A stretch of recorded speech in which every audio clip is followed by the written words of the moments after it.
사람이 없어요. 공장도 멈췄고 다들 떠났습니다. 한때 지나가던 개도 돈을 물고 다녔다던 그 도시의 지금 모습입니다. 연 1만 2천 명을 먹여 살리던 거대한 공장이 어느 날 문을 닫았습니다.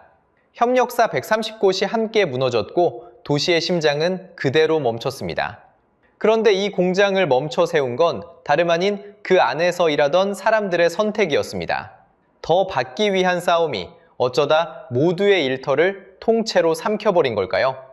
인구 25만이 무너지고 아파트와 상점이 비어버린 도시 군산. 오늘 그 몰락의 전 과정을 처음부터 끝까지 함께 따라가 보겠습니다.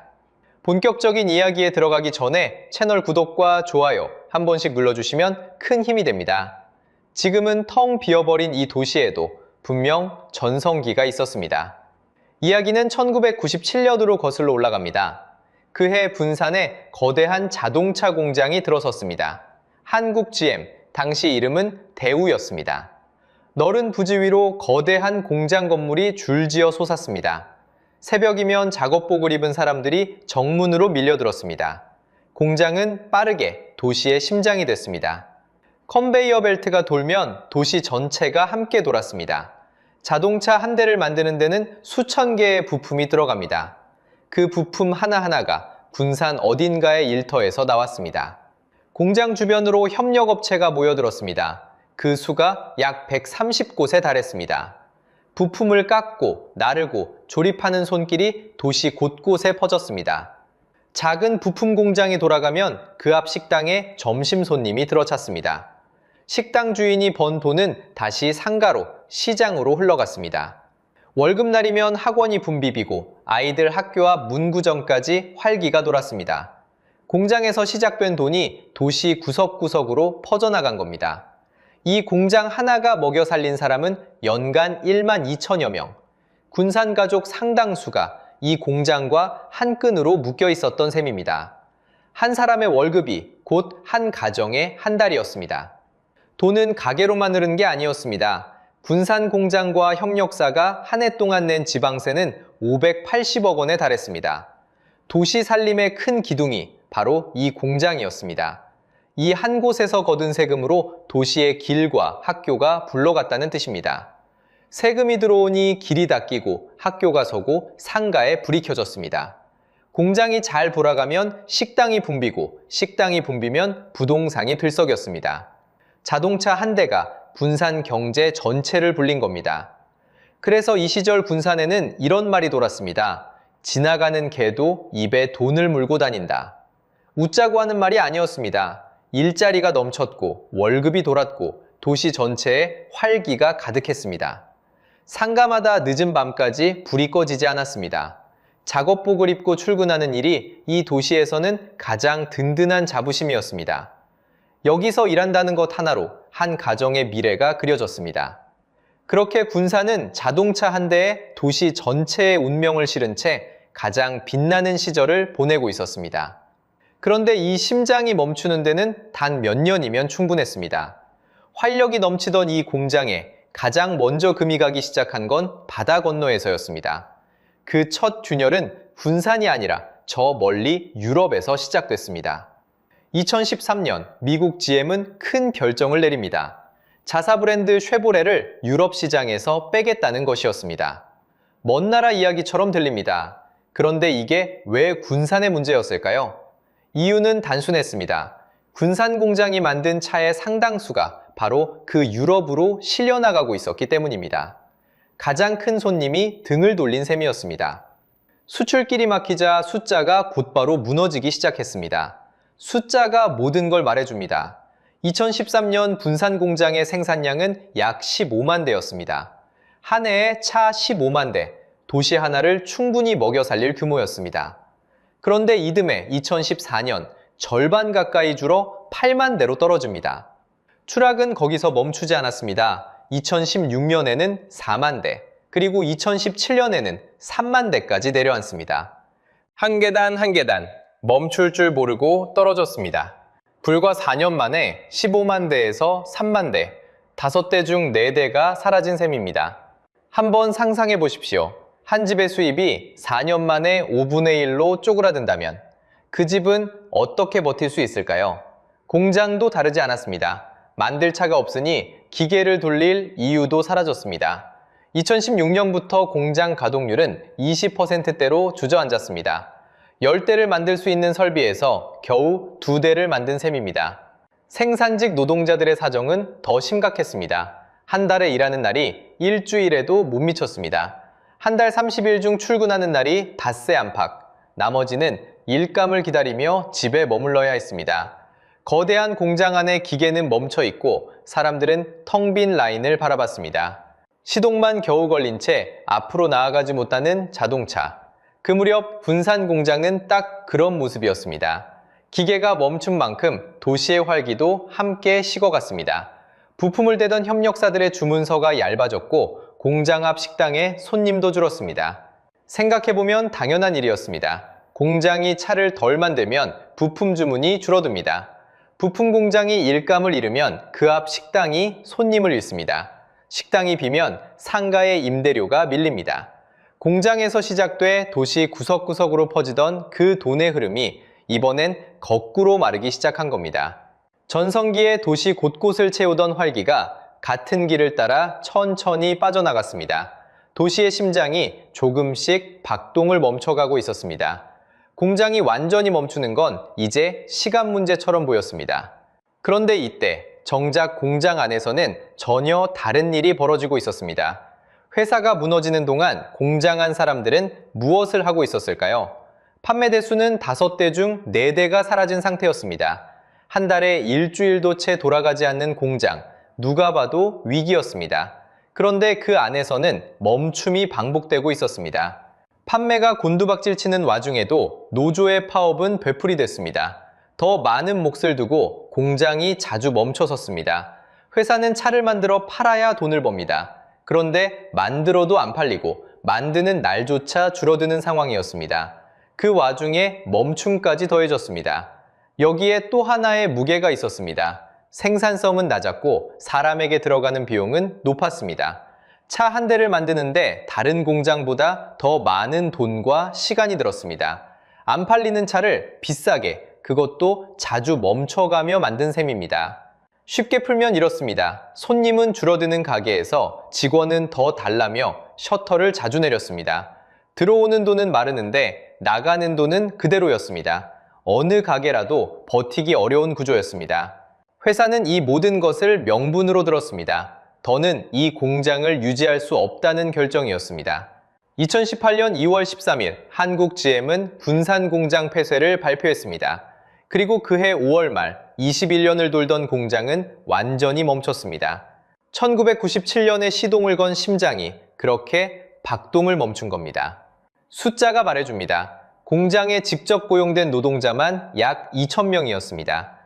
여기에 부품을 대던 협력업체 164곳이 함께 흔들렸습니다.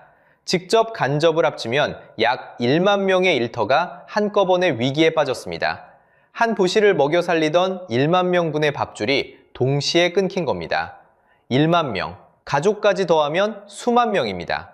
작은 도시 하나의 생계가 발표 한 장에 흔들린 셈입니다. 그날 식어버린 건 공장 설비만이 아니었습니다. 여기서 우리는 서늘한 사실 하나와 마주합니다. 물론 공장을 멈춰 세운 원인은 하나가 아닙니다. 차가 안 팔린 판매 부진, 차 한 대당 너무 높았던 비용 부족, 그리고 위기 속에서도 되풀이된 멈춤. 이 셋이 맞물려 폐쇄라는 결론을 만들었습니다. 어느 하나만의 책임으로 돌릴 수는 없습니다. 그러나 마지막 한 가지는 분명합니다. 더 받기 위한 싸움은 더 받을 사람 자체를 사라지게 했습니다. 노동자를 위한 투쟁이 끝내 노동자의 일터 전체를 없앴습니다. 더 큰 몫을 위한 싸움이 식탁 자체를 엎어버린 셈입니다. 몫을 키우려다 나눌 그릇을 통째로 깨트린 겁니다. 공장 문에는 자물쇠가 걸렸습니다. 골리앗 크레인은 그대로 멈췄습니다. 21년간 차를 쏟아내던 거대한 설비가 하루아침에 고철처럼 식어버렸습니다. 그런데 공장 하나 문 닫은 게 어떻게 도시 전체를 무너뜨릴 수 있었을까요? 그 답은 공장 정문을 나서면 바로 보입니다. 이제 그 공장 바깥, 도시의 풍경을 직접 따라가 보겠습니다. 공장 정문을 나서면 답은 곧바로 눈앞에 펼쳐집니다. 사람이 빠진 도시는 물이 빠진 저수지처럼 바닥을 드러냈습니다. 먼저 숫자부터 보겠습니다. 군산 인구는 오랫동안 26만 명을 넘겼습니다. 그런데 2023년 말 그 선이 무너졌습니다. 10월에서 12월 사이 26만 명 아래로 내려간 겁니다. 그리고 멈추지 않았습니다. 2026년 5월 기준 군산의 인구는 25만 6천 명입니다. 한 도시에서 수천 명이 조용히 사라진 셈입니다. 이 숫자 뒤에는 사람이 있습니다. 일터를 잃은 노동자들이 있었습니다. 그 가족들이 있었습니다. 일이 없으니 도시에 남을 이유도 사라졌습니다. 짐을 싸서 떠났습니다. 새 일자리를 찾아 다른 도시로 향했습니다. 그렇게 빈자리가 늘었습니다. 가장 먼저 표가 난 건 원룸촌이었습니다. 한때 공장에 다니던 젊은 노동자들로 북적이던 골목입니다. 지금은 불 꺼진 창이 줄지어 있습니다. 여기도 비었나 싶어 다음 건물을 봅니다. 거기도 비어 있습니다. 발길을 시내로 옮겨도 풍경은 같습니다. 군산의 중심 상권인 수송동과 조촌동, 이곳의 중대형 상가가 어떻게 변했는지 숫자가 그대로 말해줍니다. 2024년 3분기 비어있는 상가의 비율은 14.9%였습니다. 같은 해 4분기에는 21.7%로 뛰었습니다. 그리고 2025년 1분기 22.9%까지 올랐습니다. 단 2분기 만에 약 8%포인트가 치솟은 겁니다. 이게 무슨 뜻일까요? 쉽게 풀면 이렇습니다. 거리의 상가 5곳 중 1곳 넘게 불이 꺼졌다는 이야기입니다. 손님이 줄고 문을 닫고 새 주인은 들어오지 않습니다. 셔터를 내린 가게가 한 집 건너 한 집입니다. 사람이 줄고 상가가 비었으니 집은 어떨까요? 여기서 가장 이상한 일이 벌어집니다. 전북 전체에서 팔리지 않은 새 아파트, 그 절반 이상이 군산 한 도시에 몰려 있었습니다. 2023년 5월 기준 전북 미분양 물량의 56.2%가 군산이었습니다. 도내에서 2채 중 1채 넘게 주인을 못 찾은 새 아파트가 군산에 있었다는 뜻입니다. 상식적으로는 이해가 안 갑니다. 사람이 빠져나가는 도시입니다. 살 사람이 줄어드는 도시입니다. 그런데도 새 아파트는 계속 올라갔습니다. 살 사람보다 지은 집이 더 많아진 겁니다. 빈집 위에 빈집이 쌓였습니다. 원룸촌에 불 꺼진 창, 셔터 내린 상가, 주인 없는 새 아파트, 이 셋이 한 도시에서 동시에 벌어지고 있었습니다. 떠난 사람이 남긴 자리는 그렇게 도시 곳곳에 구멍처럼 남았습니다. 손을 놓고 있었던 건 아닙니다. 군산은 2014년 무렵부터 도시를 되살리겠다며 도시재생 사업을 여러 차례 벌였습니다. 낡은 거리를 손보고 빈 공간을 채워보려 했습니다. 그런데 사람이 빠져나가는 속도를 손보는 속도가 따라가지 못했습니다. 한쪽을 채우면 다른 쪽이 비었습니다. 여러 해가 지나도 도시가 눈에 띄게 되살아났다는 소식은 들리지 않았습니다. 여러분이 사는 도시를 한번 떠올려 보십시오. 골목 하나, 상가 하나 비기 시작하면 그 빈자리는 좀처럼 다시 채워지지 않습니다. 군산이 그걸 보여줬습니다. 그렇다면 도시는 왜 다시 일어서지 못했을까요? 다시 살리려던 시도가 있긴 했습니다. 문제는 그 시도마저 무너졌다는 겁니다. 떠난 자리를 메우겠다며 들어온 새 주인공들, 그들은 어떻게 됐을까요? 그렇게 들어온 새 주인이 2곳 있었습니다. 결과부터 말씀드리겠습니다. 둘 다 약속을 지키지 못했습니다. 먼저 빈 GAM 공장입니다. 2019년 한 자동차 부품회사가 이 부지를 약 1,130억 원에 사들였습니다. 명신이라는 회사입니다. 전기차를 만들겠다고 했습니다. 군산은 다시 들썩였습니다. 일자리가 돌아온다고 믿었습니다. 그런데 약속한 숫자는 한참 멀었습니다. 투자하겠다던 4,796억 원 가운데 들어온 돈은 2,478억 원, 딱 절반이었습니다.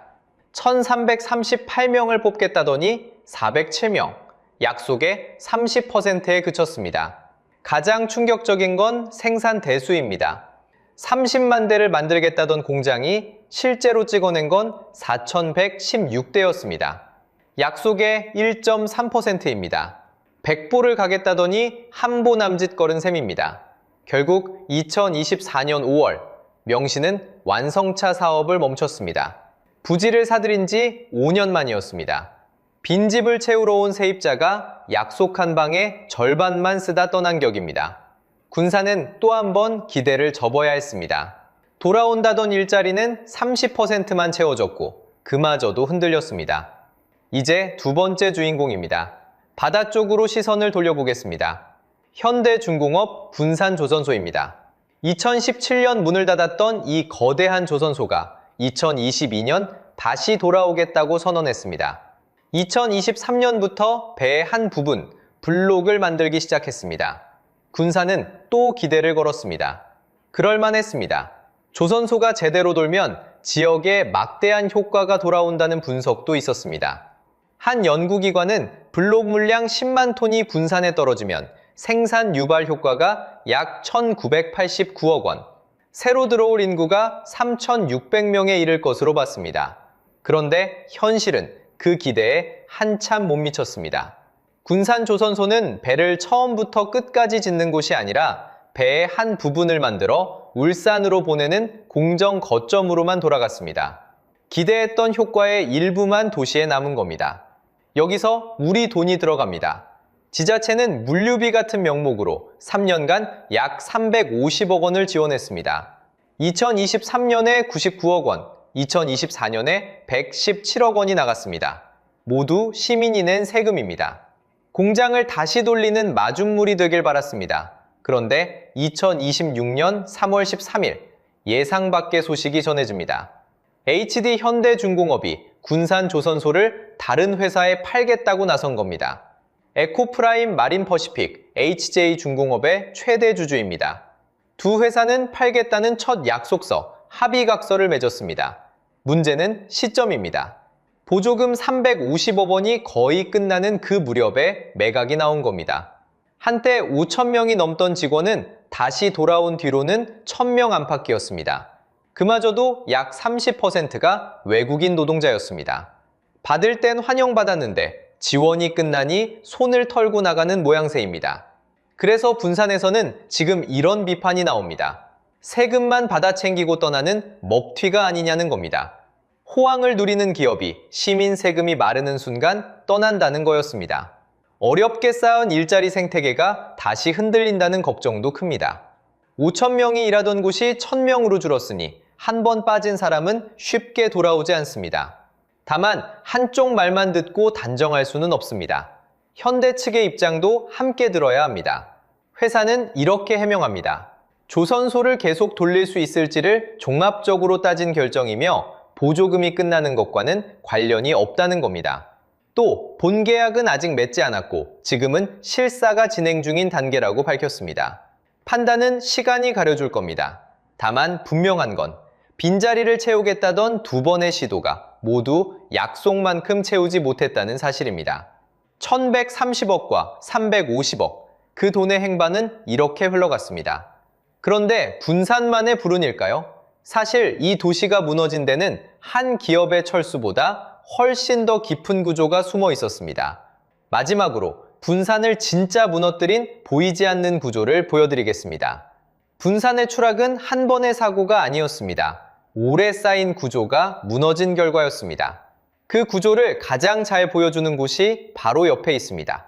새만금입니다. 바다를 막은 방조제 길이는 33.9km. 세계에서 가장 긴 방조제입니다. 여기에 들어간 돈은 약 22조 8천억 원. 1991년에 첫 삽을 떴고 완공 목표는 2050년입니다. 22조 8천억 원이 어느 정도일까요? 군산 같은 도시 수십 개를 통째로 새로 지을 수 있는 돈입니다. 그런데 그 막대한 돈을 붓고도 땅은 좀처럼 제 역할을 하지 못했습니다. 2023년 그 위에서 세계 스카우트 잼버리가 열렸습니다. 결과는 참담했습니다. 배수가 안 됐고 기반 시설도 부족했습니다. 참가자들은 일정을 다 채우지 못하고 일찍 빠져나갔습니다. 감사원은 사업 전반이 총체적으로 부실했다고 결론 내렸습니다. 이건 운이 나빠서가 아니었습니다. 30년 넘게 바다를 막아 만든 땅입니다. 본래 물이 잘 빠지지 않는 성질을 가진 곳이었습니다. 도로와 시설 같은 기반도 충분히 갖춰지지 않았습니다. 땅은 만들어놨지만 그 위에서 무언가를 제대로 해내기는 어려운 상태였던 겁니다. 예산을 쏟아부어도 결과가 따라오지 않는 구조, 군산이 안고 있던 문제의 민낯이었습니다. 흔히 예산을 마중물이라고 부릅니다. 한 바가지 부어 더 큰 물을 끌어올리는 물입니다. 그런데 군산에서는 마중물만 자꾸 부었습니다. 정작 물을 끌어올릴 펌프가 고장나 있었습니다. 문제는 여기서 끝이 아닙니다. 떠난 줄 알았던 GM이 정말 떠난 게 맞는지조차 분명하지 않습니다. 한국GM은 2018년 군산 공장을 닫을 때 산업은행에서 국민 세금 8,100억 원을 지원받았습니다. 조건이 있었습니다. 2027년까지 국내 생산과 공장을 유지하겠다는 약속이었습니다. 그런데 2025년 한국GM은 전국 정비센터와 부평 유휴주 자산을 팔기 시작했습니다. 다시 철수설이 번졌습니다. 약속의 기한인 2027년이 이제 분수령으로 다가오고 있습니다.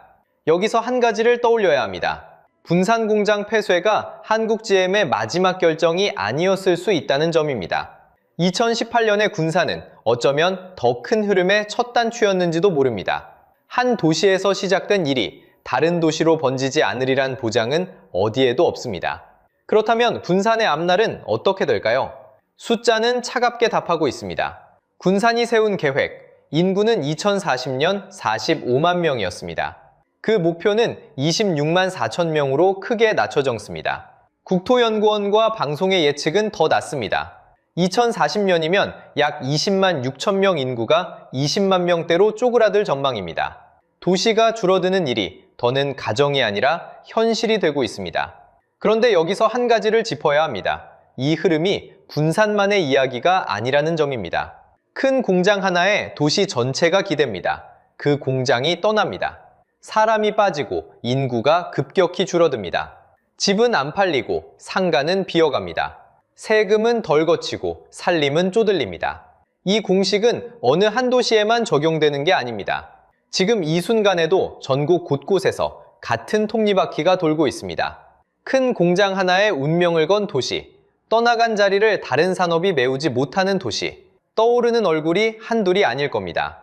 군산은 그 가운데 가장 먼저, 가장 선명하게 무너진 사례일 뿐입니다. 그래서 묻고 싶습니다. 당신이 사는 도시는 이 공식에서 안전합니까? 이건 결코 남의 동네 이야기가 아닙니다. 한번 멈춰 세운 일터는 좀처럼 다시 돌아오지 않습니다. 여기까지 군산의 25년을 함께 따라왔습니다. 한번 정리해 보겠습니다. 개도 돈을 물고 다니던 잘 나가던 공장이 있었습니다. 그 공장을 끝내 멈춰서 세운 건 다름 아닌 그 안에서 일하던 사람들의 선택이었습니다. 공장이 멈추자 도시가 텅 비었습니다. 다시 일으키려던 시도는 약속의 절반도 채우지 못한 채 무너졌습니다. 그리고 그 밑에는 한 기업의 철수보다 훨씬 깊은 구조가 숨어 있었습니다. 한 도시의 흥망이 우리에게 묻습니다. 안정된 일터란 대체 무엇으로 지켜지는가?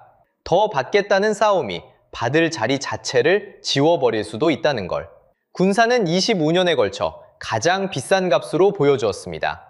여러분이 사는 도시는 어떻습니까? 큰 공장 하나에 동네 경기가 휘청인 적은 없으셨나요? 비어가는 상가, 팔리지 않는 집, 떠나는 이웃. 군산과 닮은 신호를 느낀 적 혹시 있으신가요? 댓글로 들려주세요. 여러분의 동네 이야기가 누군가에게는 미리 받는 경고가 됩니다. 한번 멈춰 세운 일터는 좀처럼 다시 돌아오지 않습니다. 이런 이야기를 계속 전해드립니다. 구독과 좋아요는 큰 힘이 됩니다.